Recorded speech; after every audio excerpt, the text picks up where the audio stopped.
Everything began in a peaceful and cozy little village. Inside one of the homes, a family waited with great anticipation to discover which class the son would be blessed with. Unlike his family, Arel did not seem nearly as excited, though the thought weighed heavily on his mind. His little sister brimmed with joy, already certain her brother would be granted the most powerful class of all. Their mother teased that if her daughter's prediction was true, Arel would likely become popular with girls. The younger sister, however, insisted that Arel was far too young to be concerned with such things, only for their father to add that at Arel's age he himself had always been surrounded by pretty girls. None of this lighthearted talk impressed the boy. He remained distant, quietly turning over in his head what the blessing of class would mean for him. In this world, every human was granted a class by the goddess upon reaching the age of 10. Along with it came the skills needed to perform that role, whether as mighty sorcerers or as simple village bakers. The long-awaited day finally arrived. Within the town's temple, the ritual of blessing began. Children stood one by one before the statue of the goddess, while a priest touched his staff to their foreheads, sensing the energy of the goddess's gift.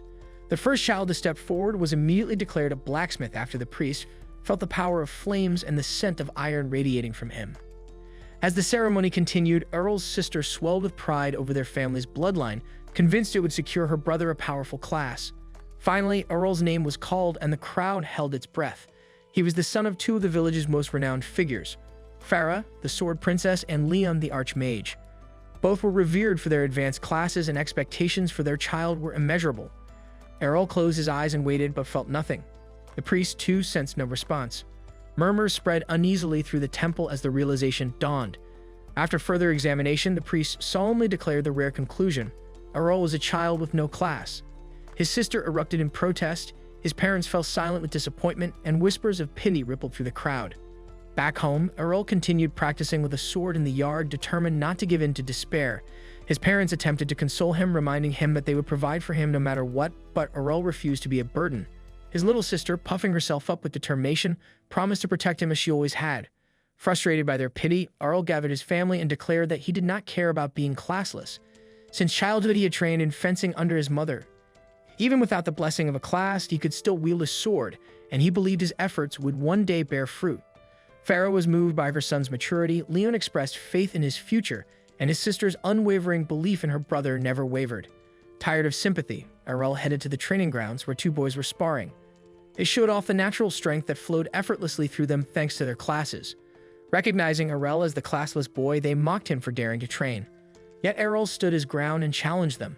Amused and confident, they accepted. The duel began with Arel facing one opponent, but his sharp instincts quickly turned the tide. With each block and counter, he exposed flaws in their technique. Enraged, his opponent called for help, and soon Arel fought both boys at once. Though the fight was difficult, it felt like meaningful training compared to the brutal spars he had endured under his mother's hand. He observed how poorly they coordinated, noting that those blessed with classes seemed to lack discipline and teamwork. Exploiting their carelessness, he struck down the weaker of the two and then swiftly defeated the arrogant one as well. Humiliated, the pair accused him of cheating and demanded a rematch. Before it could begin, another boy with fiery red hair intervened. He dismissed their excuses, reminding them that on a real battlefield, no one would care for complaints. The two boys quieted immediately, intimidated by him. The redhead turned to Arel, remarking that only the son of the sword princess could fight with such skill. He warned Arel not to let victory cloud his head and challenged him to a duel to prove what a true swordsman could do. The redhead introduced himself as the son of Captain Evans, the village guard's respected leader. His confidence was unshakable, rooted in both lineage and training. Unlike the earlier match, this duel was intense, balanced, and fiercely competitive. For the first time, Arel faced an opponent who forced him to adapt and push his limits. The redhead unleashed his trump card, the twin blade slash, a technique Arel could not fully block. The strike tore through his divine protection, leaving him wounded and defeated. Still, he had impressed his rival enough to earn grudging respect. Days later, Arel resumed his relentless training. Even his little sister fretted over his bruises and late nights, vowing to one day create a peaceful world for him. Fara reassured her by revealing the countless broken swords Arel had gone through, proof of his determination. Meanwhile, the boy quietly mastered the twin blade slash, having studied and endured it during his duel. One day, while training in the woods, he was ambushed by a goblin. Arel cut it down with his newly mastered technique, but soon after, a chilling roar echoed from deeper within. Fearing danger to the village, he rushed to alert the guards, only to be drawn off course by the desperate screams of a child. Following the sound, he found the redhead gravely wounded, surrounded by dead goblins. Towering over him was a hobgoblin, a monster that should never have appeared in these lands. Arel steadied himself, focused on his footing, and struck at the perfect moment with the twin blade slash, killing the beast. Seeing his rival's holy water shattered on the ground, Arel offered his own flask, saving his life. The redhead demanded to know how Arel had learned such a move, and Arel explained that he had studied it relentlessly, enduring defeat until he could make it his own. The two clashed again almost immediately, their twin blade techniques colliding in bursts of steel. Yet Arel's adaptation carried one extra slash beyond the standard form, breaking through and striking his rival. When questioned, Arel simply stated that techniques were meant to be shaped and improved for the battlefield, not followed blindly. Despite his pride, the redhead was forced to acknowledge Arel's strength. Though he had mocked the classless boy before, he now saw him as a worthy rival. Later, Fara informed her family that Evans's son had departed for Brea, the famed city of swords where she herself had once belonged to a guild. The news stirred something within Arel. Though haunted by doubt over how far a classless boy could go, he felt an unshakable pull toward that distant city. One way or another, he would find out just how far determination alone could carry him. A group of travelers arrived by carriage at Brea, a city renowned as the ideal haven for anyone who carried a sword. Excitement filled the passengers, their anticipation impossible to hide. Among them, a woman proudly revealed herself as a dual-blade swordswoman, while a young man boasted of his role as a barbarian. The two quickly fell into a heated argument. The swordswoman defended her scant attire by explaining it was necessary for agility, while the barbarian scoffed at the absurdity of such an outfit in battle. Before their quarrel could escalate further, the carriage was suddenly ambushed by a band of orcs. The driver, trying to remain composed, asked the adventurers to put their skills to use. To make matters worse, among the horde loomed an orc king, a massive beast whose presence promised a brutal fight. The barbarian knew it would take a squad to topple such a monster. The swordswoman, clutching her child, begged for his help, but he shoved her aside and refused. Just as quickly, she too abandoned the carriage and fled, leaving the others to their fate. At that moment, the last passenger, a quiet young man who had not spoken a word until then, stepped down from the vehicle. As he charged forward, his hood fell back, revealing his face.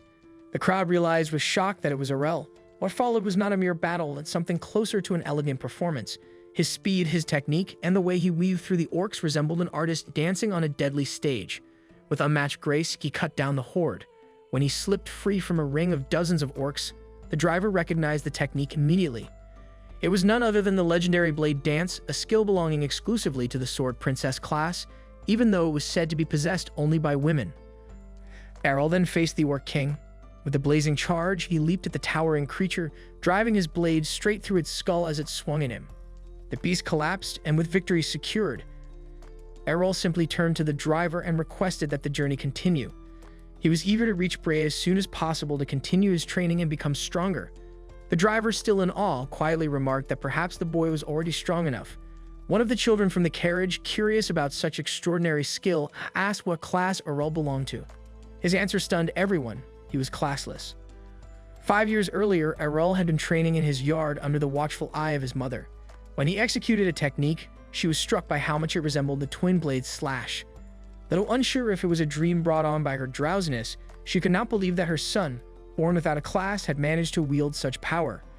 Arel explained calmly that he had achieved it through sheer practice and determination. He revealed his intent to master more techniques the same way and asked his mother to teach him sword princess abilities. Once he had mastered them, he vowed to travel to Brea and discover their true potential. Proud yet disbelieving, his mother smiled and admitted that despite his lack of class, her son was a prodigy. Brought back to the present, Arel's journey continued as the driver announced their arrival in Brea, the city of swords. Overwhelmed, Arel marveled at the sheer number of swordsmen gathered there, as well as the advanced classes that filled the streets. He found it curious that the driver, a mere coachman, had recognized sword techniques so easily. When asked, the man revealed he was actually a holy knight who occasionally took on carriage work to escape the exhaustion of constant fighting. The idea of living such a double life intrigued Arel, though he admitted he had never considered it. Before parting, the holy knight advised him to begin his journey by joining a guild, as battle tournaments required guild membership. Arel agreed, eager to face the strongest warriors, though warned that some guilds in Brea were far more ruthless than they'd appeared. As he wandered the bustling city, Arel encountered armored warriors recruiting for the cavalry, a noble guild of knights. Nearby, 2 women called for recruits to join the sword road, welcoming even thieves and hunters. In the midst of it all, a girl stumbled into him after failing to sneak up from behind. Acting as though she had been chasing him for ages, she shoved a contract in his face and demanded he join her guild. Arel dismissed her persistence, pointing out that such desperation meant her group was nothing more than a rookie guild starved for members. She insisted they were famous and even offered him a date with her as a reward, but he flatly refused, annoyed at her arrogance and reminded of his younger sister's behavior. When asked which guild was the most powerful, the girl admitted it was the Black Blade, renowned for boasting 8-ranked swordsmen. Without hesitation, Arel followed her directions to their mansion headquarters. At the gates, he declared his wish to join, but was directed to take the entrance exam at the reception desk. Joining the line of candidates, he eagerly awaited his turn. When asked his class, he answered truthfully. The attendant burst out laughing at the absurdity of a classless boy wanting to join one of the most prestigious guilds and dismissed him on the spot. Arel protested, insisting he could pass any trial, but the clerk coldly reminded him that rules were rules. The hall fell silent when an A-ranked swordsman entered, stealing the attention of everyone present. The candidates gazed at him in awe, yet Arel remained invisible, dismissed simply because he lacked a class. One rejection led to another, and no guild was willing to give him even the smallest chance. Remembering his mother's letter of recommendation, he considered delivering it to her old guild. Before he could act, the same girl reappeared, still desperate for him to join. This time, she went so far as to kneel before him, swearing she would even lick his boots if he accepted. Arel, unimpressed, walked away. Undeterred, she dragged him to her guild's headquarters, boasting of their grandeur. The building was indeed impressive, but its emptiness raised questions. Reluctantly, she confessed the truth. Once a mighty force, her guild had fallen into ruin, reduced to one of the weakest in Brea. Still, she swore their golden days would return under the leadership of the King of Two Swords, her father. The name caught Arel's attention. His mother had spoken of her guild's leader, the legendary King of Two Swords, who had once named the clan after his technique, Dragon Fang. Realizing this was her guild, he agreed to join. But the once great leader was now a broken figure, slouched in a chair and drowning himself in alcohol, his right arm long gone. With no hope for the future, he dismissed Arel without consideration.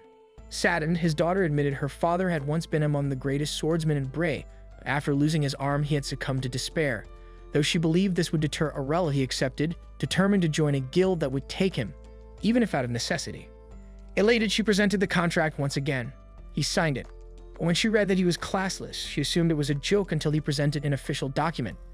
Alarmed, she drew her sword and threatened him, insisting he would die if he truly stayed. Their commotion drew the attention of another woman. Lilia entered, demanding to know what was happening. The girl, named Reina, vented her frustration, lamenting that she thought she had found the perfect recruit, only to bring home a useless classless. Lilia studied the boy more carefully and suddenly recognized him. They had once trained in the same village. At first, Arel did not remember until he realized she was the daughter of Captain Evans, his red-haired childhood rival. She explained that she had grown since those days, and Reina soon recalled that her friend had once admitted she could never defeat a classless boy in their youth.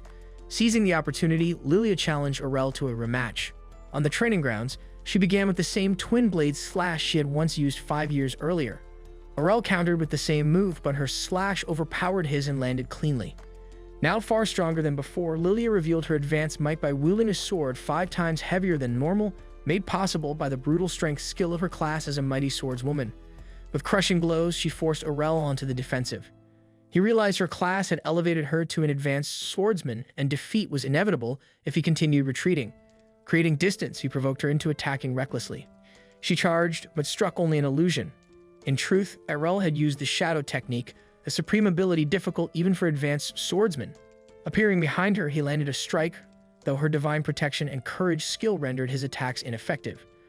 Resorting to one of his mother's teachings, he used counterattack, a sword princess technique. With precise timing, he blocked her strike and turned the momentum in his favor, ultimately defeating her. Humiliated, Lilia fled the training grounds in tears. Having proven his strength, Arel was finally accepted into the guild, with Reina pretending she had believed in him from the start. Curious about their decline, Arel learned that the guild was buried in debt. Yet Reina was determined to recover their glory through an upcoming battle tournament. They needed at least 3 participants to compete, which was why she had been so desperate to recruit him. Though Lilia was strong, she remained with the guild purely out of loyalty, as the King of Two Swords had once extended a hand when no one else would. Despite her strength, Reina admitted little confidence, as their small team would face groups of 5. Arel, however, remained unfazed, declaring this an opportunity to refine his techniques, which was the very reason he had come to Brea. Unbeknownst to them, the broken leader of Dragon Fang had been listening from behind a door. Silently, he walked away after hearing the boy's resolute words. Arel woke up the next morning remembering he was now part of his mother's former guild. When he went downstairs, he found Reiner and Lilia in the common room. Lilia greeted him warmly while Reiner stayed silent, clearly still bitter over her humiliating defeat in their duel. Lilia announced that they would be entering the upcoming guild tournament that weekend since they now met the minimum requirements. Arel didn't know much about the format, so Lilia explained it was a one-on-one elimination contest where the guild that lost all 5 of its members would be disqualified. Since they only had 3 members, teamwork would be crucial. Reiner wasn't optimistic, but Lilia assured her they wouldn't face an A-rank swordsman right away. Arel then asked about the ranking system. Lilia explained that heroes were ranked from D to A, with A rank being the strongest. Out of around 500 swordsmen in Brea, only 20 were A rank. Both she and Reiner were B rank, and since Arel had defeated Reiner, she assumed he was as well. She was confident they'd advance as long as they avoided A rank opponents. She decided to check the tournament brackets at the Coliseum to see who they'd be up against. As Reiner tried to leave, Arel asked where she was headed. She said she was going to train. Curious, he asked what skills she possessed aside from raw strength. Reiner revealed she had the gut skill, which allowed her divine protection to last longer than usual. Intrigued, Arel asked if she could strike him with her sheath sword so he could try to learn the skill indirectly. She refused, thinking he was joking, but he insisted it was for training and to build a stronger partnership. Reiner misunderstood his intentions until he explained that he believed he could learn her gut skill through repetition while his divine protection was inactive. She scolded him for being naive, reminding him that skills were divine blessings, not things one could just copy. Arel countered that he had learned Twin Blade Strike and Shadow skill without divine intervention. Though skeptical, Reiner followed him to the training grounds. She was surprised when he handled her sword with ease, even without the brute force skill. Arel explained he had built up his strength naturally through training, proving that effort could rival talent. Impressed, Reiner agreed to train him, but warned she wouldn't go easy. Just as she began striking him, Lilia suddenly ran in, panic written across her face. She revealed their first opponents were the Black Blade Guild, the strongest in the city, with 8 A-rank swordsmen. She feared their leader would send his best fighters, but insisted they'd still stand a chance if they fought smart. Noticing Arel's bruises, she assumed they had fought, though Reiner clarified it was special training. Lilia didn't believe it, joking that Reiner was just venting frustration. Reiner brushed it off and left for lunch. A few days later, the tournament day arrived. The trio made their way to the Coliseum, passing crowds who mocked their chances against Black Blade. Furious, Lilia wanted to confront them, but Reiner stalked her. He was surprised people were even betting on the matches. Lilia explained that the odds were 120 in Black Blade's favor. Practically nobody believed in their victory. But instead of being discouraged, she took it as an opportunity and admitted she'd taken another loan, betting everything on their win. Reiner was horrified, warning they'd be ruined if they lost, but Lilia shrugged it off, saying it was better to go down in glory. Their opponent's leader, Georg, approached with a mocking grin. He taunted Lilia for trying to revive her father's failed guild and mentioned he'd heard about her classless recruit.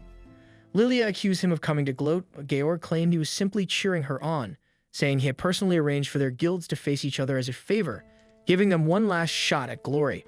It was clear he wanted to crush them publicly. The Coliseum roared to life as the announcer declared the start of the tournament, Black Blade versus Dragon Fang. As the teams took their positions, Arel noticed Georg wasn't listed among the fighters. Reiner explained this meant Black Blade was taking the match seriously, sending their 5 strongest instead. The first match was announced, Eiyuu versus Arel. The crowd laughed at the sight of a classless swordsman facing an A-rank warrior. Eiyuu, insulted by the matchup, attacked immediately with Blink Dash, thrusting Arel's chest. Lilia shouted for him to be careful, but Reiner pointed out Arel was unharmed. His attacker had only struck a shadow. Eiyuu spun around, realizing he was surrounded by 3 Arels. He dismissed it as a trick, believing no one could create multiple shadow images, but the illusions attacked in unison. Before he could react, the real Arel struck him from behind, knocking him unconscious. The announcer declared Arel the winner to thunderous applause. Few could believe a classless swordsman had just defeated an A-rank. Lilia and Reiner were amazed, but Arel was more focused on analyzing Eiyuu's thrust strike technique, eager to learn it. One by one, the next opponents fell, the second to Twin Blade Strike, the third to a surprise shadow counter. Lilia cheered wildly, urging him to finish the last 2. Reiner scolded her for leaving everything to Arel, but Lilia argued he was their only real chance. Next came Shield, a heavily armored swordsman who mocked Arel for pretending to be classless. Arel ignored him and attacked, but Shield's defense was impenetrable. After several exchanges, Arel disarmed him with precision and picked up his shield. Furious, Shield lunged, but Arel parried and countered with an imitation shield bash, sending him to the ground. The crowd erupted in protest, calling Arel a fraud. To settle the dispute, the announcer revealed Arel's class status live. When the screen confirmed he was truly classless, The crowd exploded in cheers. Lilia immediately turned to Reiner, scolding her for hiding Arel's true power. If she'd known, she said, she would have taken an even bigger loan. Jokingly, she declared she would prepare a marriage certificate to tie Arel down as her gold factory. The final match was against Masamune, a mysterious samurai wielding a katana instead of a broadsword. Neither Lilia nor Reiner had ever heard of him, realizing he must be Black Blade's hidden ace. As the fight began, Arel sensed danger from Masamune's stance and stayed cautious. Masamune praised his awareness but warned him that curiosity could lead to defeat. Arel stepped forward anyway, studying his opponent's movements. When Masamune struck, Arel vanished, reappearing behind him faster than the blade could move. Shocked, Masamune barely turned before Arel finished him with Piercing Tempest, the legendary technique of the Sword Princess. The arena erupted as the announcer declared Arel the winner. Lilia and Reiner rushed to congratulate him, while Georg, watching from his shadows, clenched his fists, already plotting revenge. That evening, when they returned to the guild house, the group immediately began celebrating with drinks all around. Arel was still surprised to see that Lilia was old enough to drink, though she proudly claimed to be a grown woman. Despite her small stature, she could not believe that Arel had single-handedly defeated 5 ranked swordsmen from the most powerful guild in the country. Seeing his potential, Lilia decided she had to win his favor. She viewed him as her ticket out of poverty and obscurity. She tried to charm him, boldly offering herself to fulfill his desires. However, Arel rejected her without hesitation, remarking that he would prefer someone like Reina instead. His blunt words immediately made Reina blush. Embarrassed and defensive, she accused him of saying that only to reject Lilia's advances. Arel, however, appeared serious. He reminded her that she once accused him of calling her a man during a sword fight when they were younger. Reina had always believed she lacked womanly charms, though Arel silently disagreed, noticing otherwise. Lilia realized that Reina was completely unaware of her own allure and decided she was no threat. Confidently, Lilia leaned closer to Arel, placing her hand on his leg and suggesting that he must be tired from all the fighting, inviting him to her room. Reina quickly protested, embarrassed by Lilia's teasing, but Lilia smirked and claimed she only intended to give him a well-deserved massage. To her surprise, Arel replied that he would rather receive a massage from Reina. His version of a massage, however, involved being pummeled by Reina in the training ground as he tried to master reinforcement magic, something Reina used effortlessly thanks to her class and skill set. Lilia watched from the balcony, wondering if Arel even understood what a massage was. The ruckus eventually woke Rod, who stumbled downstairs, hungover and irritated by the noise. He complained that they did not need to vent their frustration over losing the tournament in the middle of the night. Lilia corrected him, proudly revealing that they had actually won their match against the strongest guild in the country. Rod, still groggy, assumed that the Black Blade Guild must have sent only their weaker recruits as fodder. Lilia shocked him further by explaining that all of their opponents were A-tier and Arel had defeated them entirely on his own. The revelation sobered Rod instantly. He stared at Arel, battered yet standing tall, wondering if the young man was truly that strong. Lilia then boasted that she had placed several bets on the match, and because Arel had clean swept the enemy team, she had hit the jackpot. The guild was now not only debt-free, but also had enough funds to cover its operational costs for months. Rod, however, remained skeptical. He warned that if Arel truly was that strong, larger and wealthier guilds would soon attempt to recruit him. Lilia dismissed his concern with confidence, claiming that she would soon marry Arel and secure his loyalty permanently. Arel immediately denied any such idea but turned toward Rod, saying that although Lilia was stubborn, at least she wasn't a man who had given up on everything. The remark struck a nerve. Rod glared dangerously, but Arel continued, telling him to stop wallowing in self-pity and act his age since he still had one usable hand and could wield a sword with it. He declared that a dual-wielding swordsman who could no longer dual-wield was worthless. Arel disagreed, stating that even as a classless swordsman he continued to compete and strive to rise higher. Rod shoved him away and retreated upstairs in silence. Reina and Lilia immediately rushed to Arel's side to check if he was all right. Lilia apologized for her father's behavior and thanked Arel for standing up for them. Arel simply noted that despite his injuries and retirement, Rod still possessed incredible strength and skill. It was a waste to let such potential rot away. Deep down, Arel promised himself that he would one day motivate Rod to wield his sword again. Hearing his determination, Lilia suggested that Arel train in the nearby dungeons to gain new skills. Arel was unfamiliar with the concept, so Reina explained that dungeons were underground caverns filled with monsters and traps, dangerous but excellent for gaining experience and skills. She'd also mentioned the Sword God Cup, an annual tournament that gathered the strongest swordsmen in the country to determine who was the best. Excited by the idea, Lilia presented Arel with a registration form, encouraging him to participate. To her dismay, he tore it apart, realizing it was actually a disguised marriage certificate. Lilia laughed, claiming it was only a joke, but Arel had had enough of her antics. He grabbed her in a chokehold to teach her a lesson. The next morning, Arel woke up to find Lilia attempting to assault him again. He swiftly dodged and tied her to the bed before leaving. Later that day, the group prepared to enter the dungeons. Lilia explained that each floor was accessed through teleportation circles, and that one could only teleport to floors already visited. She boasted about reaching level 12, while Reina had gone as far as level 14. Eager to face stronger enemies, Arel wanted to start from level 14, but Lilia explained it was impossible without having reached that level first. Disappointed, Arel agreed to follow her shortcut to the lower floors. Lilia, trying to isolate him, suggested that Reina stay behind, but Arel insisted that Reina accompany them. On the first floor, 2 armored knights attacked. Arel engaged one while Reina handled the other. Despite their heavy armor, the knights moved with surprising agility. Arel used his dash step technique to decapitate one, only to realize the armor was empty, animated by the dungeon's mana. The headless knight kept moving, forcing Arel to sever its legs to disable it. Reina finished her opponent as well, warning that the knights would soon regenerate. Before continuing, Arel asked about Lilia's class. She proudly declared herself a fencer and flirtatiously offered to train him in the field or in bed. Arel ignored her and moved on. Before entering the next floor, they heard cries for help. A bloodied man knelt by a door, begging for assistance, claiming his friends were trapped by a booby trap. Lilia demanded payment for their help, and to her surprise, the man handed over a sizable sum of gambling winnings. While following him, Arel noticed inconsistencies. The man's wounds were too severe for someone able to walk unaided. Realizing they were fake, Arel decided to play along to see where the deception would lead. The man led them to a hidden chamber, where a puddle of blood and a single gold coin lay in the center. Lilia, unable to resist, stepped forward to grab it. Instantly, a teleportation circle appeared beneath them. As the man smugly revealed his betrayal, he too was pulled into the spell. They found themselves on an unfamiliar floor, one even Reina had never seen, deeper than level 14. Fear overtook the trickster, who confessed that this was rumored to be the lowest floor, home to the legendary sword god. Moments later, a knight clad in rainbow-enchanted armor appeared before them.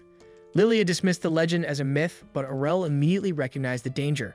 He shoved Lilia aside just as the sword god unleashed a slash powerful enough to shatter the dungeon walls.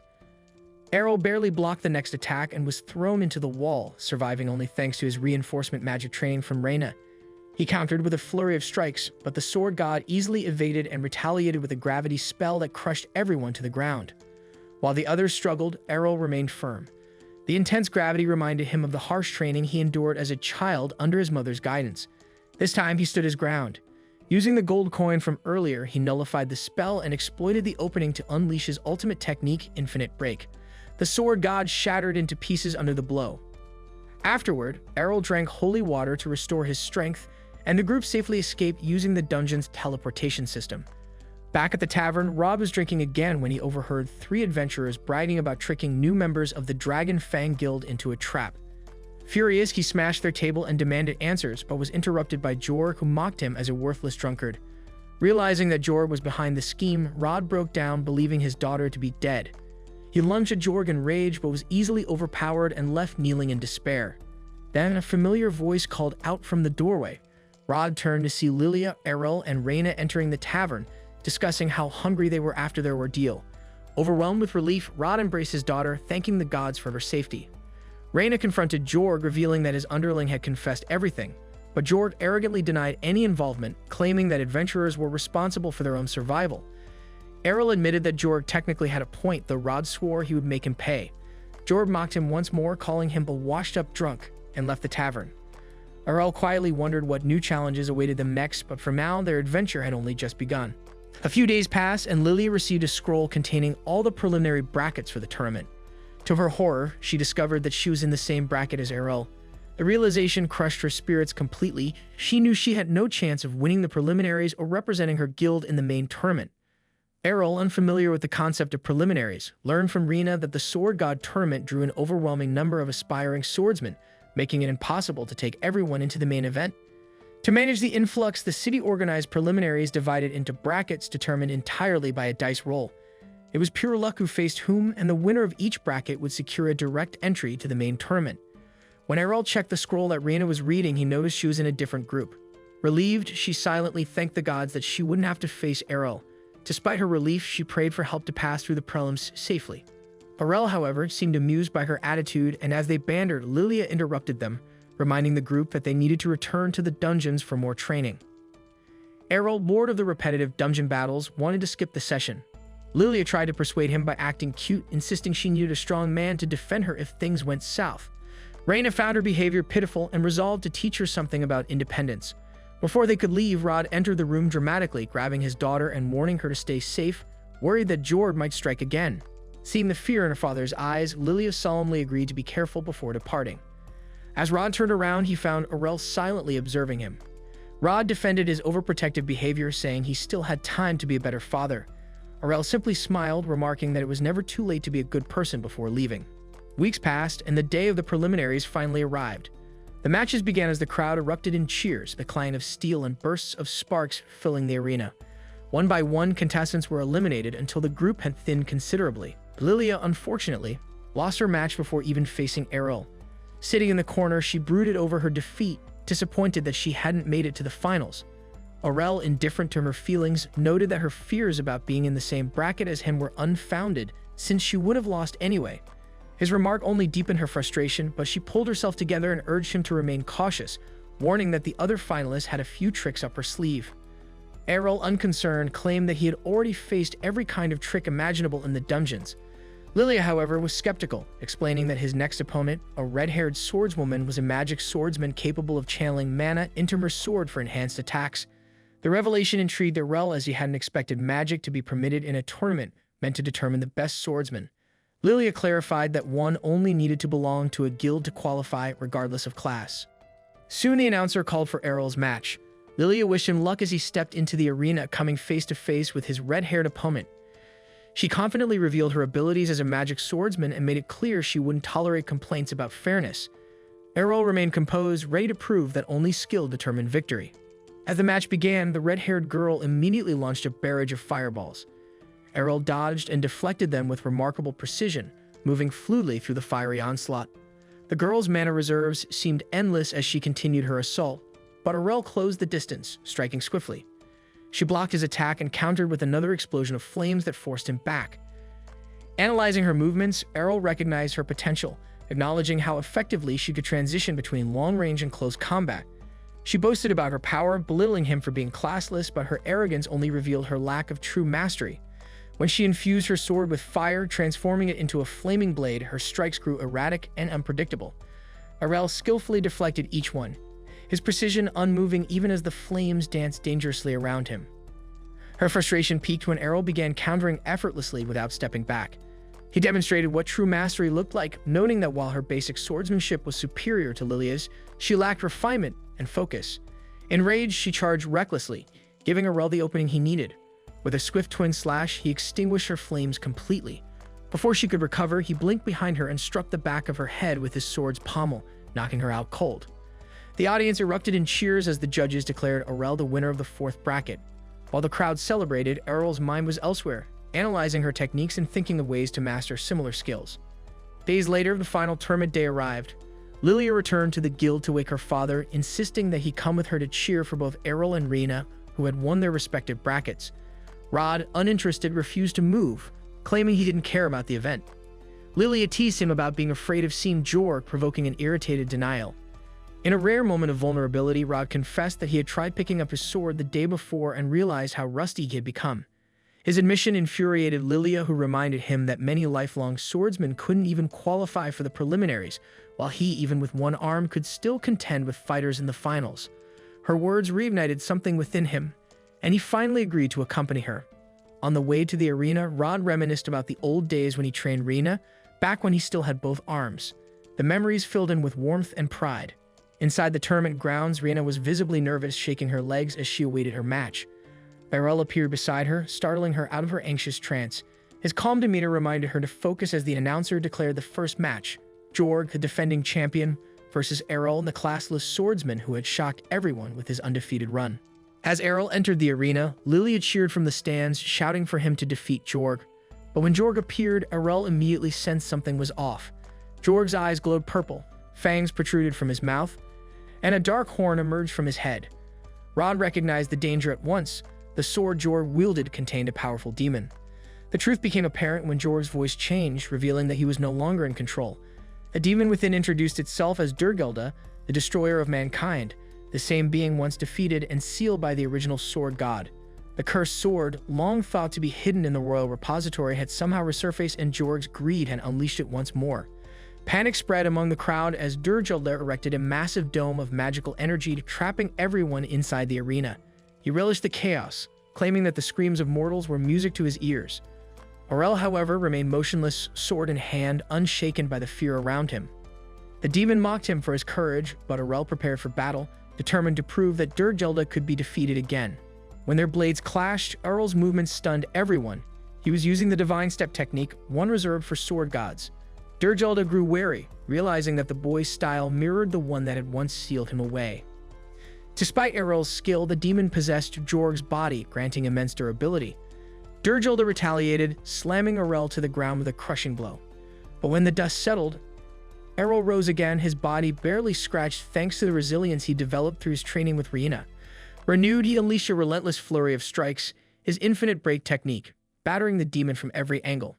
Durgelda faltered, haunted by memories of his defeat at the hands of a sword god. The barrage culminated in a devastating slash that sent Jorg crashing to the ground. The crowd erupted, believing the threat was over. However, the true danger remained. The demon's soul still resided within the cursed sword. Seeking a new host, it leaped toward Rod. Arel reacted instantly, pushing Riina away as Rod shielded his daughter. When the dust cleared, Rod stood holding the demon blade, its edge pressed against Lilia's throat. Arel realized his mistake too late. He should have destroyed the sword itself. Durgelda tried to use Rod's body to kill Lilia, but the hand holding the blade refused to move. Rod's willpower was too strong. Struggling against the possession, Rod slammed the sword into the ground, breaking Durgelda's control. With one final effort, he hurled the sword toward Arel. Arel caught it mid-air and with a single decisive strike, shattered the cursed blade into fragments, destroying Durgelda once and for all. The arena fell silent for a moment before erupting into thunderous applause. The demon was gone, the people were safe, and Arel stood victorious once again.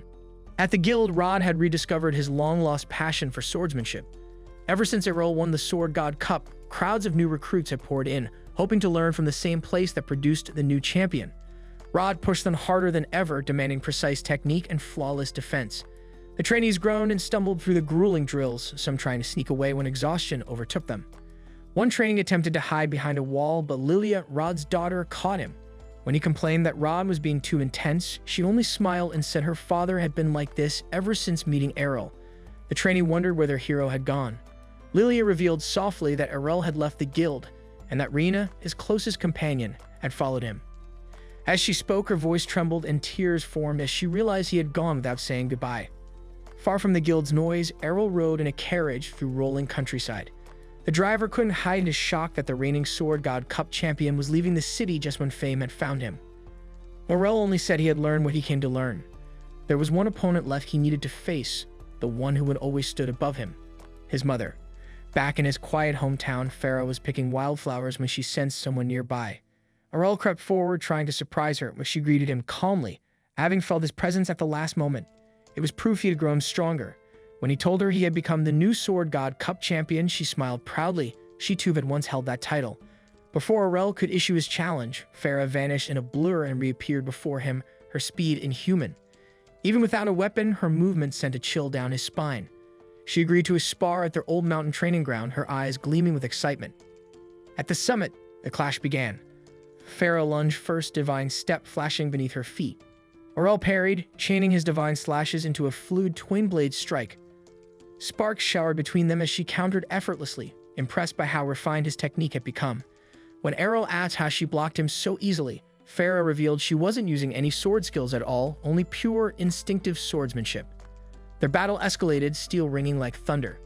Trees splintered under the force of their blows, and even the mountain itself seemed to tremble. When Fara tried to suppress Arel with divine pressure, he matched her force, mastering the same art she had once used to overwhelm him. Finally, both unleashed their ultimate techniques, infinite break colliding in an explosion of light and sound that echoed across the valley. The villagers panicked at the distant booms, and at that same moment, Riina arrived in town. She ignored the chaos and hurried straight to Arel's home.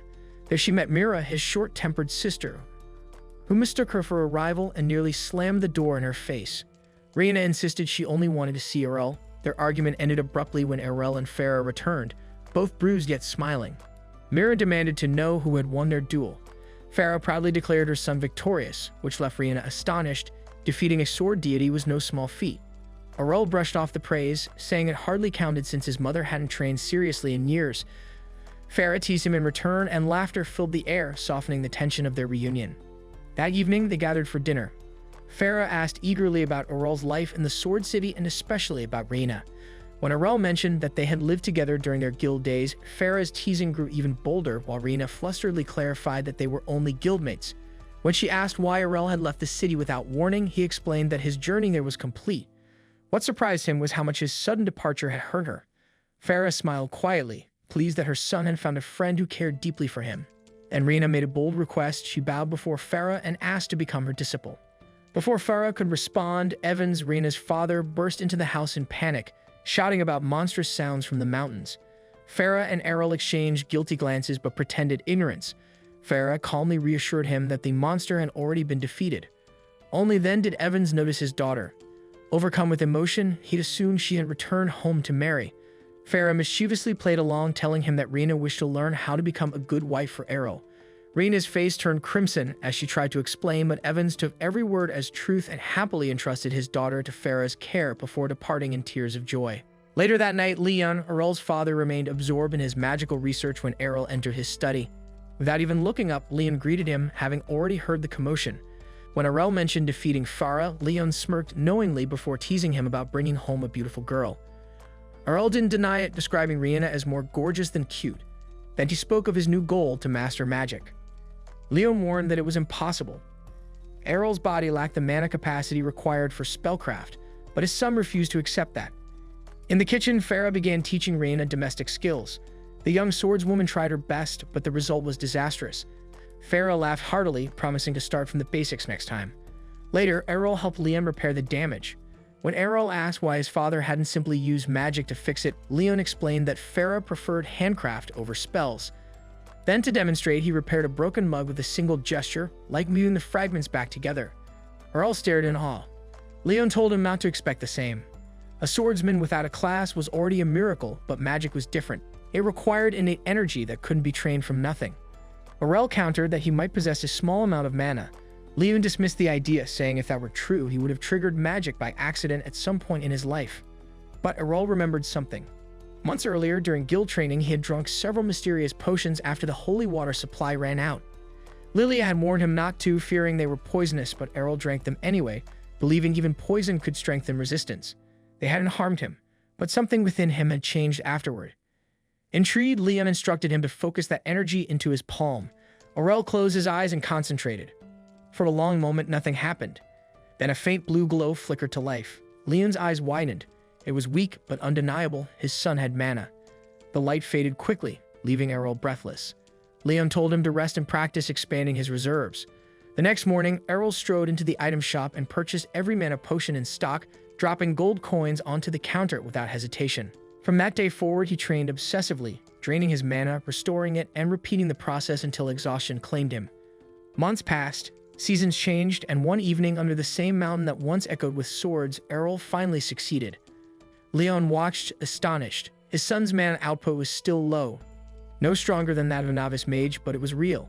He handed Arel a parchment filled with Magiscript, the written language of magic, explaining that without natural talent, he would need to study every spell manually, one symbol at a time. Even so, Leon couldn't hide his pride.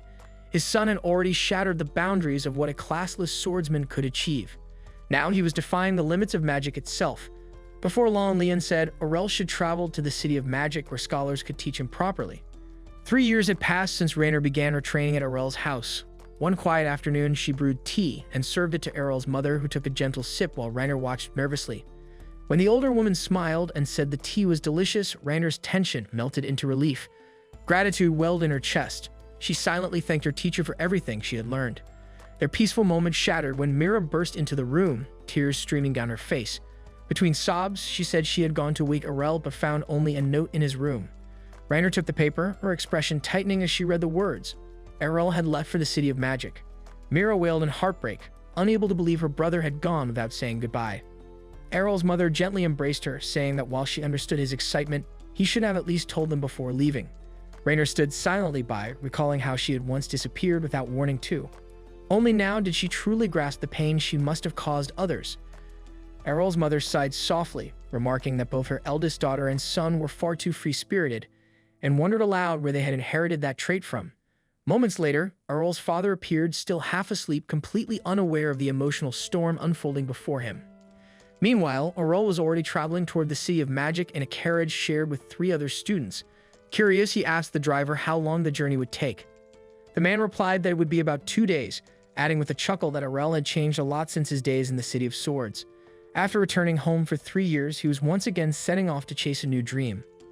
Among the passengers was a red-haired boy named Kato, who leaned forward and asked if Arel was headed to the Institute of Magic as well. When Arel nodded, Kato commented that he looked older than most new students. It was rare for someone to enroll so late. His teasing earned him a scolding from the blue-haired girl, Kufa, who told him not to mock others. Kato shot back that she was being even ruder, and soon the two were loudly bickering. The green-haired girl, Colette, tried to calm them down, but Kato snapped at her too. Arel simply observed the chaos in silence, guessing that all 3 had only recently received their magical blessings. Trying to steer the conversation elsewhere, Kato asked Arel what kind of magic he used, proudly stating that his own specialty was red magic. Arel recalled how his father once explained that there were 6 branches of magic, and each person's affinity was different.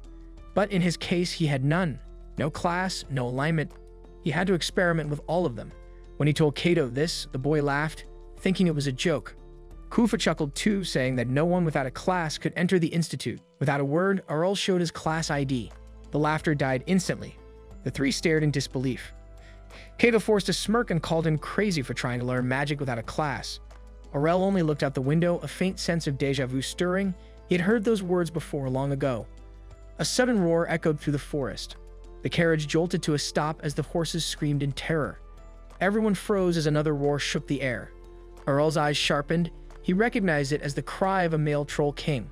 He urged the driver to move, but the man trembled and said the horses had fainted from fear. Colette broke down in panic, convinced they were doomed. Kufa, staying calm, reasoned that even a king was still just a troll. Kato agreed confidently, saying that trolls were big but slow and that together they could handle it. But before anyone could act, heavy footsteps thundered through the trees. A massive troll emerged, only to be crushed aside by an even larger one. The Troll King itself had appeared, its shadow swallowing the carriage whole. Kato, shaking yet stubborn, jumped out and hurled a massive fireball with all his mana. The spell barely singed the creature. The troll roared and charged. Kato froze, drained, and helpless, until an explosion of fire erupted from the side, engulfing the monster in an inferno so powerful it turned to ash instantly. The forest fell silent. Everyone stared in awe. Arel exhaled softly, muttering that he should have held back. Kato turned to him, eyes wide with disbelief. The others realized it was Arel who had unleashed the supreme-level red magic spell. Colette gasped. It was a technique only high-ranking mages could perform. Without hesitation, Arel used healing magic to revive the horses. The driver, trembling, thanked him over and over, calling him a miracle worker. Kato knelt before Arel, apologizing for his earlier arrogance and declaring him a great master. Arel denied it, but Kato refused to stop, swearing he would become as strong as his teacher. When Arel once again showed his class ID, insisting he truly was classless, Kufa and Colette refused to believe it. The driver finally urged everyone back onto the carriage. 2 days later, the group arrived at the City of Magic, Arsbel, a grand city built in the center of a vast lake. The carriage stopped at the bridge leading in. Kufa and Colette exchanged amused glances, whispering that Kato, usually so arrogant, had suddenly turned humble around Arel. They joked that Arel must have cast a charm spell on him, deciding to keep their distance and watch him for now. As they crossed into the city, Kato asked if Arel planned to take the entrance exam for red magic. Only then did Arel realize that the institute was divided into 6 schools: red, blue, green, yellow, white, and black. Kato explained that each used its own magiscript, grammar, and casting system. Kufa and Colette revealed that they belonged to the blue and green schools respectively. Kato teased them not to fail and get sent back to the countryside, earning himself an irritated glare from Kufa. Arel stayed quiet, praying he wouldn't face rejection again like he had in the City of Swords.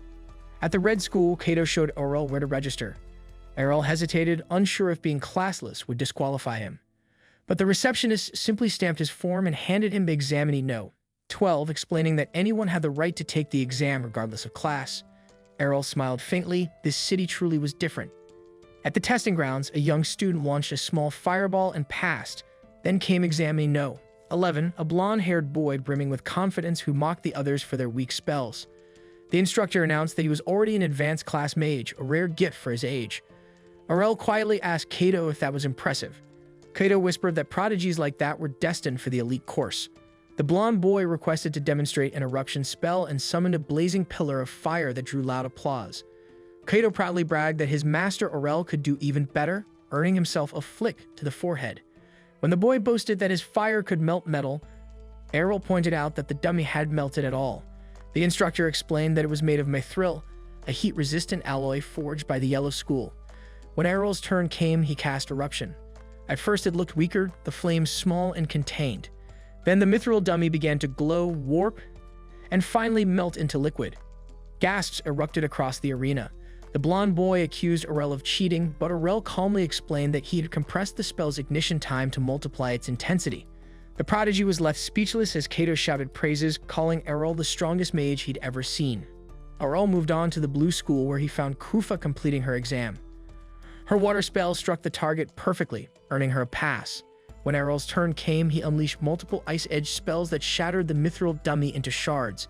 The crowd could only watch in stunned silence as he walked away. At the green school, Arel found Colette trembling at the entrance. She admitted she hadn't registered yet because of fear. She always froze under pressure. Arel listened quietly, then told her that mistakes didn't define a person's future. Everyone failed sometimes. The key was to keep moving forward. His calm words eased her nerves. She smiled faintly, thanked him, and promised to try. Later, Arel's tornado spell tore through the windmill used for testing, destroying it entirely. The startled instructor still passed him on the spot. Inspired, Colette followed and succeeded perfectly, recalling Arel's advice. Arel went on to the yellow and white schools, passing both exams without difficulty. Only the black school remained. The black school looked old and nearly deserted. As Arel wandered through its dusty halls, he heard strange noises from a nearby crate. A woman ran up in a panic, asking if he'd seen her pet Gooey. Arel pointed toward the crate, which she opened to reveal a tiny green chimera, her own creation. She squealed with joy and hugged it tight. Then, a skeleton approached Arel from behind, resting a bony hand on his shoulder and greeting him cheerfully. Instinctively, Arel drew his sword and sliced its head off, only for the skeleton to calmly pick it back up. It introduced itself as Latalia, the beautiful office clerk of the Black School. When Arel asked about the entrance exam, she laughed, explaining that so few people studied black magic that anyone who came was accepted automatically. Arel simply nodded in understanding. Later, as he crossed the courtyard, familiar voices called out. Kato, Kufa, and Colette came running toward him, saying they had searched everywhere. Each eagerly asked which school he planned to join, insisting he choose theirs. To their shock, Arel smiled faintly and said he wouldn't choose just one. He intended to attend all 6 schools of magic at once. His friends stared at Arel in disbelief, completely shocked by his decision. Arel showed off his acceptance IDs from the 6 different schools he got into, a feat Kufa could hardly believe. She wondered how the schools hadn't discovered his multiple admissions, but Arel explained that student information was not shared between institutions. After reviewing all 6 academic schedules, he confidently believed he could attend them all through improvisation. His plan immediately hit a snag when he saw the course schedules overlapped. Kato reminded him that he had warned against applying to 6 schools at once. Arel countered that attendance was only 20% of the passing grade. Since exams determined the majority, he was certain he would succeed with high scores. Colette pointed out that high exam scores were unlikely without attending classes, as crucial recent information was not in the textbooks. Arel asked to borrow their notes, a solution they agreed to. Kufa then questioned how he would manage the other 3 schools where he couldn't borrow notes. Arel clarified that the School of Black Magic was self-study with no classes, leaving him only the yellow and white schools to manage. Kato was impressed, and they agreed to attend the Red Magic School together for their first day. Kufa privately asked Colette how Arel planned to manage 2 schools, noting that mastering even one was nearly impossible. Colette simply said Arel was mysterious and unlike the average person. Kato, eager for his first day, rushed to find his seat, but Arel directed him toward the back. Before they could sit, Royce spotted and instantly recognized them. They ignored him and walked past, infuriating Royce, who screamed at them. Kaito finally recognized Royce as the sore loser from the exams, but Royce denied losing and accused Arel of being a fraud, asserting no mage of his rank could lose to a mere spellcaster. Arel revealed he wasn't a spellcaster. Royce, now understanding his loss, assumed Arel was a high-ranking mage and commended his youth and skill. Arel denied being a mage, sending Royce into a panic, believing Arel must be a supreme class archmage. Arel denied that too, leaving Royce utterly bewildered. Tutor Bakshis entered and asked them to settle down. Royce immediately raised his hand, introduced himself, and asked Tutor Bakshis what class Arel was in, noting Arel was the only other student to use eruption at the exam. Tutor Bakshis revealed Arel was classless, a fact Arel confirmed, but Royce was too stunned to comprehend it. Tutor Bakshis announced the start of the lesson, instructing them to open their books as he scribbled manuscripts on the board. Kato struggled immensely, finding the multitude of manuscripts combined with complex spelling and vocabulary overwhelming. Arel, however, was surprised at the basic curriculum, questioning why they started from scratch when spellcasters already had manuscripts engraved in their minds. Tutor Bakshis explained that many students still hadn't fully memorized the grammar. He clarified that while natural skill allowed them to use magic, complete knowledge of manuscripts was necessary for smoother spellcasting, efficient mana management, and reduced physical strain. Arel finally understood the emphasis. Tutor Bakshis added that at higher levels, this knowledge allowed them to rearrange spells for complex magic. Kato wondered if Arel had done this during the exam, and Arel admitted he hadn't known it was advanced, explaining his father always mixed spells casually. After class, Arel went to the Green School of Magic to meet Colette. He found the Red School classes uninteresting, but the Green School was captivating, especially the upcoming practical training for flight magic, a skill he admitted he had never practiced. Colette was surprised, asking how he mastered advanced magic yet lacked a basic skill like flying. Arel blamed his father's extreme fear of heights for never teaching him. The tutor entered and instructed them to spread out. She demonstrated flight magic, telling them to imagine being swept up by air currents, suggesting they spread their hands like a bird. Arel realized the visualization technique required the user to have the spell already in mind, a spell he didn't know. Colette began levitating beside him, overjoyed at her success, but lost her balance and crashed. Students laughed, but Colette quickly recovered, declaring she was no longer afraid of screwing up, and resumed practicing. Arel was impressed by Colette's quick mastery, certain she would fully learn to fly, which motivated him. He figured the only way for him to replicate the tutor's instruction was to cast a tornado spell at his feet. The spell launched him, but the upward force failed and Arel hit the ground hard. Colette helped him up. Another student approached, mocked their sight, and showed off his perfect flying technique. He boasted he had studied flight magic since becoming a spellcaster and had never lost a race. Arel didn't know what a race was. Colette explained it was a flight magic sport where competitors raced around a course. Arel immediately agreed to participate, but the student advised him to learn how to fly first. Arel boasted he would master it quickly. The student asked the tutor the date of the next race, which was in 2 months. The student advised Arel to forget the next race as flying took at least 6 months to master and challenged him to race next year before flying off. Arel, however, already had an idea for a spell combination to replicate flying and revealed to Colette he would participate in the race in 2 months. Days later, Colette, Kufa, and Kato walked through the Green Magic School corridors at night. Kato questioned why Colette dragged them out when they should be sleeping. She explained she forgot something and brought them along so she wouldn't get lost. Kato accepted the reason but noted Kufa could have been enough protection. Colette revealed Kufa insisted on bringing Kato for extra defense. Kufa explained they needed to be a large group because of rumors about ghosts on school grounds after dark. Kato panicked, and Kufa mocked him as the scared little boy who needed help entering the bathroom. Kato condemned her for bringing up his past, calling her a hypocrite for hiding behind Colette.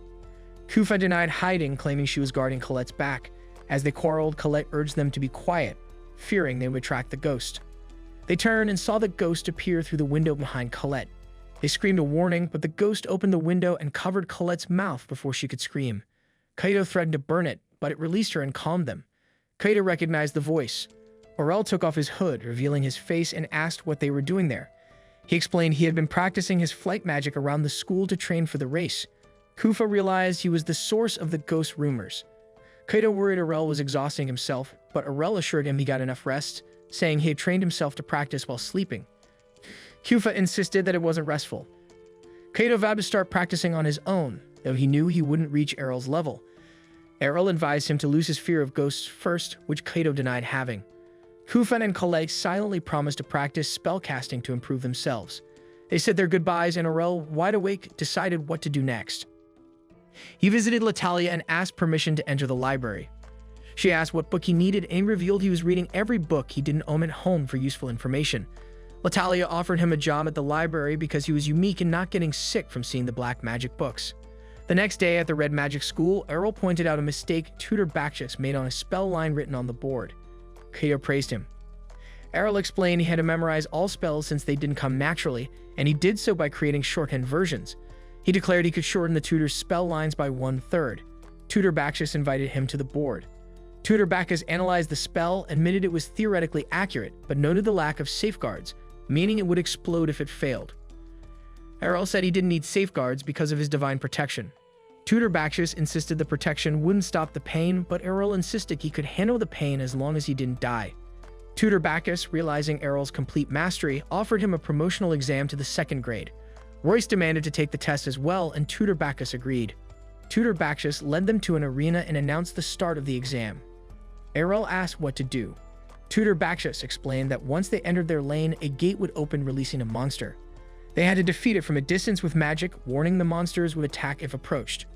Royce volunteered to go first. In the lane, a Minotaur emerged and charged. Royce used Eruption, but the Minotaur was too fast.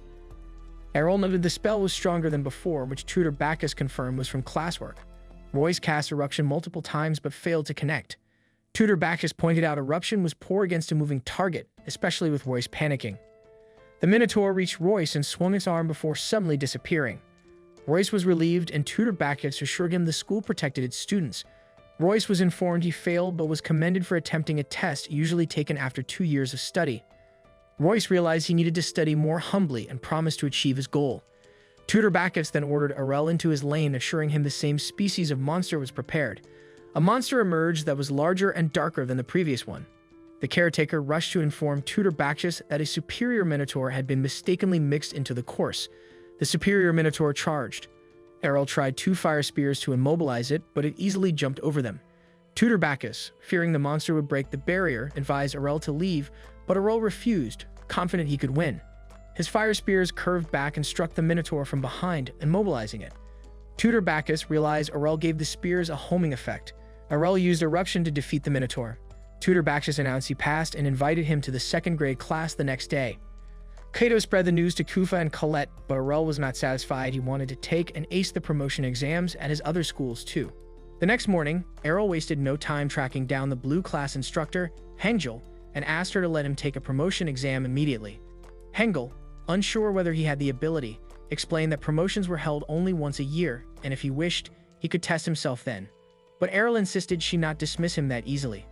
He brought up the teacher's recommendation system, noting that if she recommended him, he could take the exam right away. Hengel acknowledged that such a rule existed but stressed it was for extraordinary students, prodigies who were 1 in a million. Arel countered by urging her to at least observe his magic once. Hengel sighed and told him she would consider it if he began attending classes consistently. Arel made a face, claiming that attending classes was the worst thing for him right now. This infuriated Hengel, who demanded to know if he considered her class pointless. Arel replied that her lessons were useful for beginners, but for him, they were repetitive and limiting. Triggered by his attitude, Hengel declared that she would personally decide whether his magic was basic or not. Arel smiled internally. His plan to bait her had succeeded. If he won the mock battle, he'd immediately gain the chance to take the exam. Hengel escorted Arel to the academy's arena. Kufa watched from above, confused why Arel would provoke Hengel, who was just 1 step away from becoming an archmage, a position few ever achieved. Arel, however, remained relaxed as he stepped confidently into the arena. Hengel explained the rules: no physical attacks, only magic. If Arel won, she would let him take the promotion exam. Arel nodded calmly, claiming he believed he had a good chance of victory. The arrogance irritated Hengel further. She wondered how anyone could be this overconfident against someone of her skill level. At the start of the battle, Hengel immediately unleashed a devastating ice storm. The frigid vortex swirled violently around Arel, so cold that even Kufa struggled to breathe while watching. When the storm died down, Arel had been frozen solid in a block of ice. Hengel smirked, convinced he had been all talk.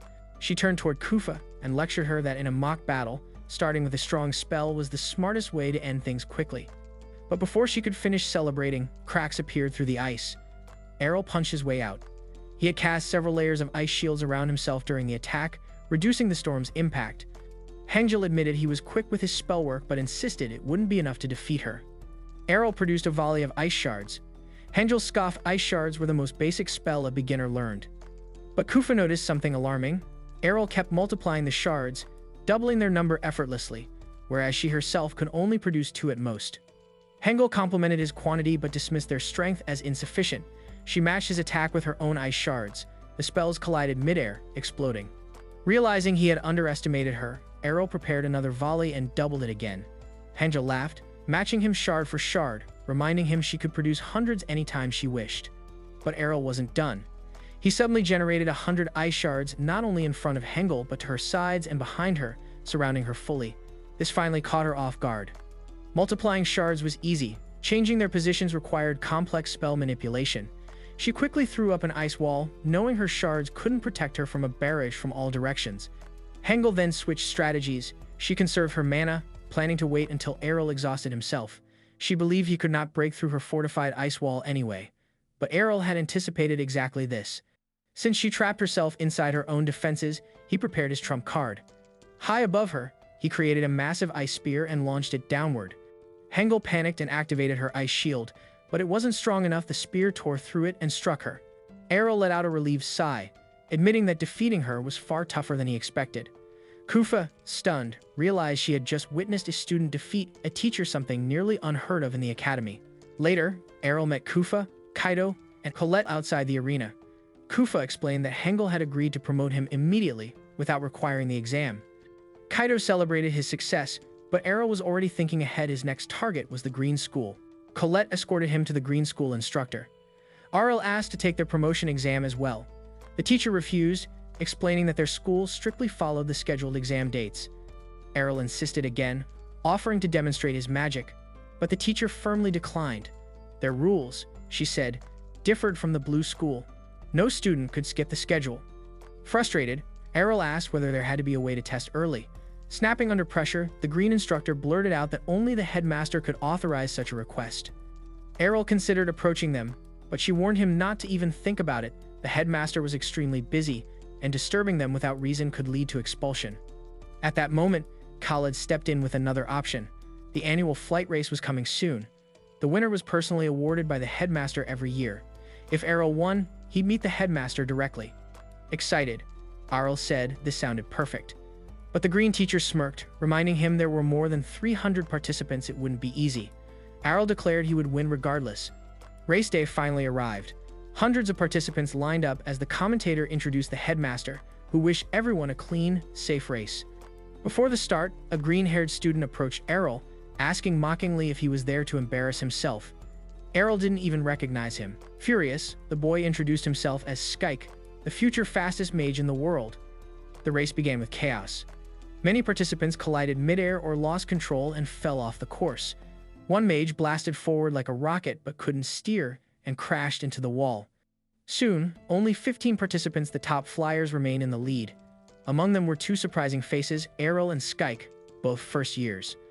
Skyke was shocked that Arel kept up. Arel simply commented that everyone was moving slowly because the race was long and going full speed early would only exhaust them before the finish.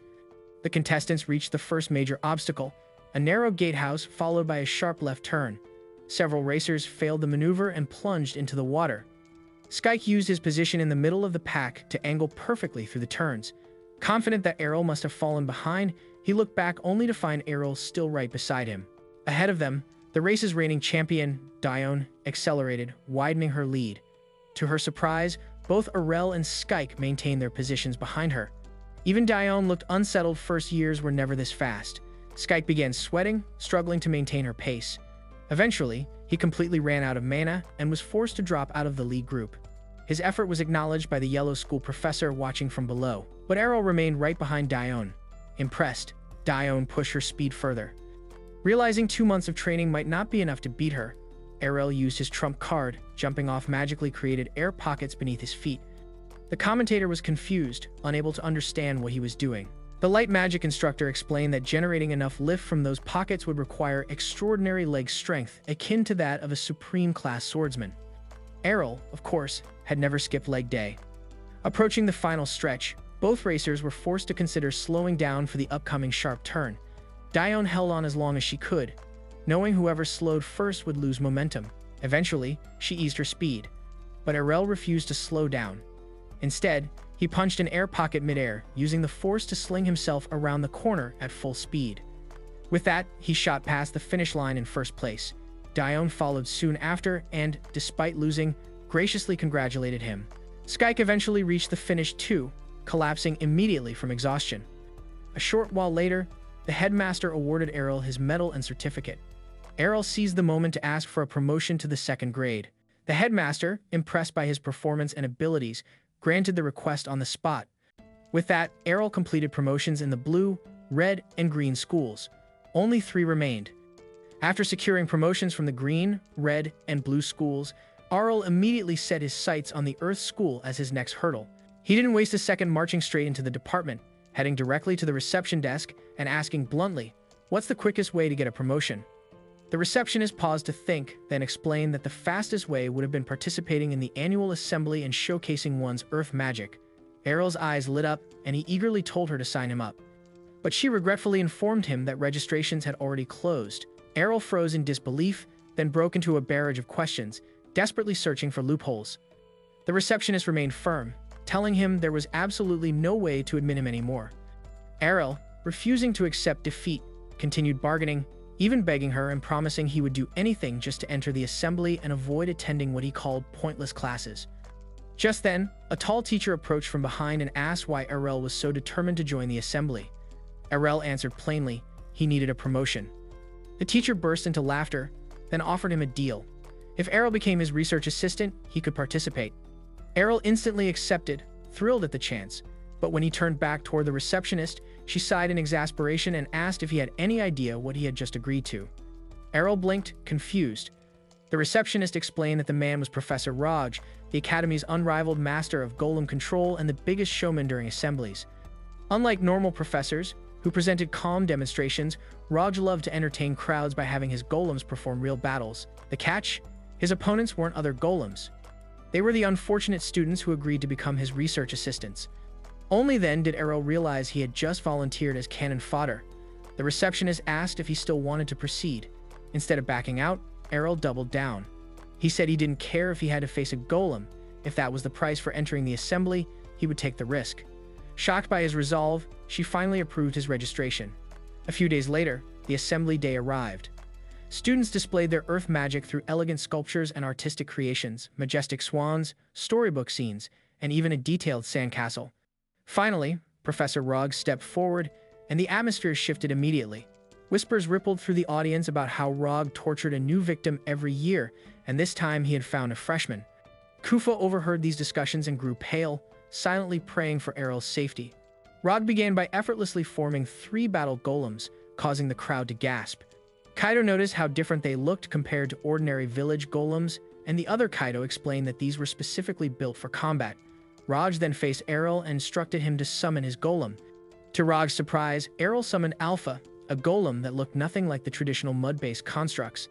Alpha resembled a metallic armor-clad Power Ranger, stunning the audience. There were no rules stating golems had to be made of dirt, and Arel proudly explained that Alpha was formed from materials he gathered during his travels.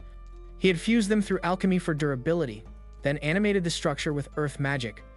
Rogg laughed, insisting it was impossible to animate such a heavy frame with earth magic. He accused Arel of hiding a human inside the armor and pulled off Alpha's helmet only to be greeted by pitch-black emptiness. Embarrassed, Raj quickly recovered and dismissed Alpha as flimsy, claiming its lightweight metal lacked sturdiness and could never withstand a single strike from his golems. Arel simply told him to stop talking and start the fight. Raj commanded his first golem to attack with full force. It lunged forward at shocking speed and aimed a finishing blow at Alpha's head, but Alpha calmly caught the punch without taking a step.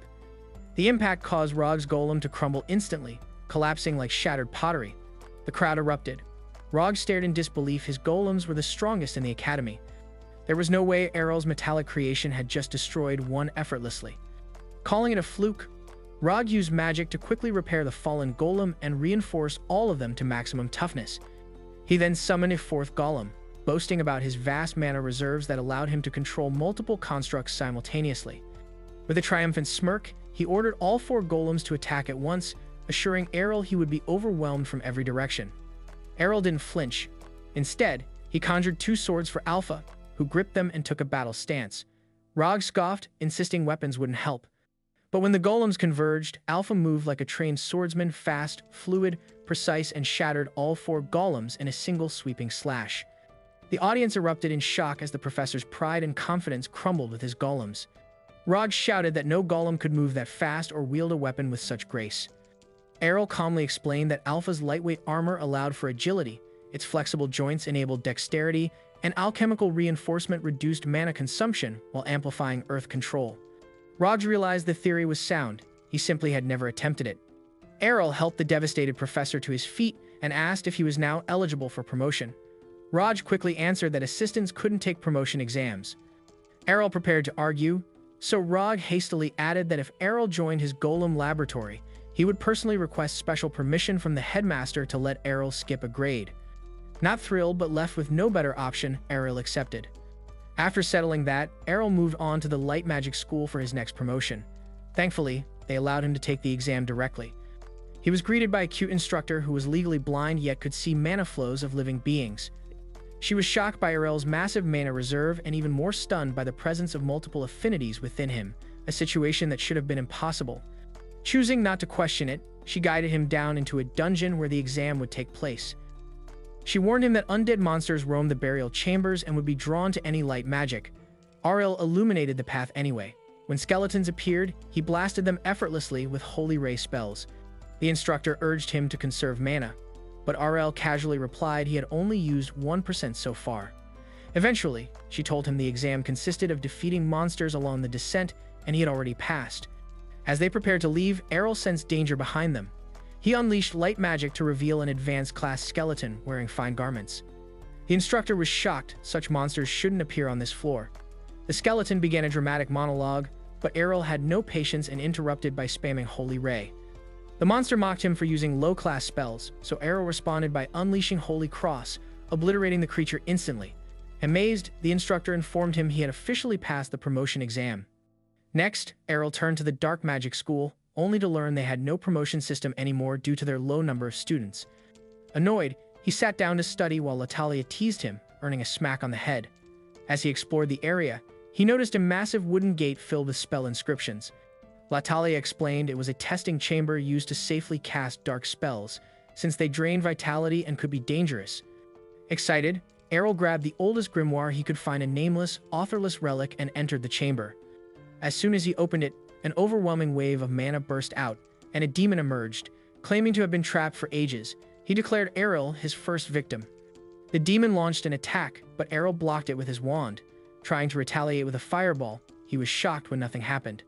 The demon pointed to an anti-magic barrier he had placed around Arel, mocking him. Arel responded by slapping him. The demon laughed until Arel swiftly decapitated him with the wand. Horrified, the demon reattached his head and warned that no mage or swordsman could defeat him. Arel proudly declared he was classless and began pummeling the demon relentlessly. The demon bragged about his endless mana, but Arel's assault drained him rapidly. He shrank smaller and smaller until he became rat-sized, begging for mercy. Arel spared him but placed his servitude seal on him, naming him Matty. Whenever Matty complained, the seal burned him. Latalia rushed in after hearing the commotion and nearly fainted when she saw Arel had enslaved a demon. 6 months later, the grand festival approached. Kaido asked Arel which school he would represent in the Battle of the Six Schools. They argued over the choice, but Matty explained that the competition required contestants to use only one type of magic. Arel decided he would speak with each headmaster first, then choose which power to use. A few days passed, and Arel woke one morning after dreaming of his experiences at the Magical Academy. He admitted to Matty that he still hadn't decided which school to fight for, prompting Matty to warn him that a decision was required soon. Back at the academy, the headmasters from 5 of the 6 schools gathered to disclose their respective champions. Since the championship primarily featured the best first-year students, the masters boasted about their own pupils' chances of bringing home the trophy. However, they noticed the headmaster of the dark magic school was missing. This absence confused them, though they had never truly understood the dark school. Even now, they struggled to distinguish its students from its faculty or determine if anything was actually taught there. Just as they began to worry about the delay, Arel entered the gates and approached the meeting. At that moment, every school teacher claimed Arel as their own champion. This revelation shocked the assembly, as each master was convinced Arel belonged exclusively to their institution. Before the dispute could be resolved, a massive explosion from the city rattled everyone to their core. Arel immediately sensed that something had gone terribly wrong and worried for the safety of his friends. On the main grounds, Colette, Kaido, and Kufa were helping with preparations when Kufa noticed something beyond the walls. They turned to see a giant slime monster seizing a group of smaller goblins. Kaido initially wondered if the beast was a tool of the Dark School meant to clear the arena, but confusion turned to horror as the slime inhaled the goblins whole and advanced toward the stadium. Kaido shouted a warning of imminent danger, and chaos ensued as students fled toward the school for safety. Realizing the peril, Arel took to the sky to investigate. The teachers followed, with the Wind Schoolmaster flying alongside him, while the others ran toward the grounds. Amidst the scrambling students, a fire affinity student whom Arel had previously bested decided he was strong enough to face the beast. He unleashed a barrage of attacks, but the strikes failed to scratch the monster. He would have been killed if Dione had not swooped in like a falcon to save him, sternly ordering him to stand down. Utterly defeated and apologetic for his recklessness, the boy retreated. Meanwhile, Kufa, Colette, and Kaido ran for the exit, but Colette tripped over a rock. Her friends stopped to help, but Kaido realized the monster was too close to outrun. Kufa conjured an ice wall to block its path, buying them a brief moment of hope before the slime effortlessly shattered the barrier. Kaido attempted a modified attack Arel had taught him, but the monster consumed the energy without effect. Terrified, Colette remembered Arel's advice to have faith and fight to the end. She forced herself to her feet and unleashed her strongest tornado attack. When the beast remained unmoved, she smiled at her own weakness, grateful that she had at least fought without fear of failure. As the slime lashed out with tentacles, Arel plummeted from the sky and shredded the appendages, saving his friends. He offered them a reassuring smile, praising their efforts before taking over the fight. The remaining professors arrived in a coordinated display of power. The Light Master directed the students to flee to the city hall while they handled the monstrosity. Though Arel offered to help, the Flame Master insisted he retreat, confident that the Supreme Class Masters could handle the threat. The Blue Professor added that it was a teacher's duty to protect the children. The Yellow Master noted the beast seemed composed of dark magic, questioning the Dark School's involvement. While the Red Master observed that the beast appeared resistant to magic, the Blue Professor dismissed this, believing the students' earlier spells were simply too weak. She cast a permafrost spell while the Light Professor used a Holy Cross spell to freeze and shatter the beast. To their surprise, the slime remained energetic. The Red and Wind Masters then combined their powers into a massive flaming tornado, yet the monster grew larger and stronger, feeding on the magical energy. The slime struck back, forcing the Yellow Master to conjure a massive earth prison. As the walls began to crack, the Flame Master suggested a combined attack from all the Masters. The Light Master vetoed the idea, fearing that pouring all their energy into a magic-absorbing demon would only make it invincible. As the Blue Master began to panic, Arel watched from above with Maddie. Having observed the Masters, Arel realized he had already mastered every spell the Academy had to offer. Maddie identified the creature as a demon from the demon realm, explaining its ability to absorb mana. Arel proposed either overwhelming it with sheer magical force or using a physical strike so destructive the monster could not comprehend it. Despite Maddie's doubts regarding anyone's capacity for such power, Arel summoned a sword and rushed down, shearing off a massive chunk of the slime. Though the piece regrew instantly, the teachers arrived on a flying carpet, questioning if Arel was a magic swordsman. He informed them he was classless and warned them to stay back, explaining that the slime targeted those with high mana to fuel its growth. Realizing the beast was heading toward the city hall where the students were gathered, the teachers reluctantly agreed to leave the battle to Arel so they could secure the perimeter. Arel trapped the monster with stone walls, summoned golems, and unleashed an infinite break attack. When the monster continued to regenerate, he prepared a massive flame spell. Rather than a simple attack, Arel began channeling various magic circles, combining them into a singular, multi-layered prismatic circle. He recalled his father's warning that such magic was catastrophic if mismanaged and realized his own mana reserves were insufficient compared to his father's legendary levels. However, the students and professors at the city hall began channeling their collective mana into him. With this surge of power, Arel unleashed a devastating blast that decimated the area and erased the slime from existence. As Arel descended, the students cheered. The teachers huddled around him, shocked that he had performed legendary class magic. Arel explained that his father was a mage lord who taught him that true mastery required learning from every school. This led the professors to realize their specialized system was flawed, as it prevented students from ever reaching the rank of mage lord. Before leaving, Arel found a small, surviving fragment of the slime. He placed his servant seal upon it, turning it into a familiar for waste disposal. Soon after, Kufa, Kaido, and Colette arrived to ask if he was leaving. Arel confirmed his departure, stating he had learned all he could at the academy. He planned to return home before traveling to the City of Monsters to continue his studies. After a heartfelt goodbye, his friends watched as Arel walked into the sunset toward his village.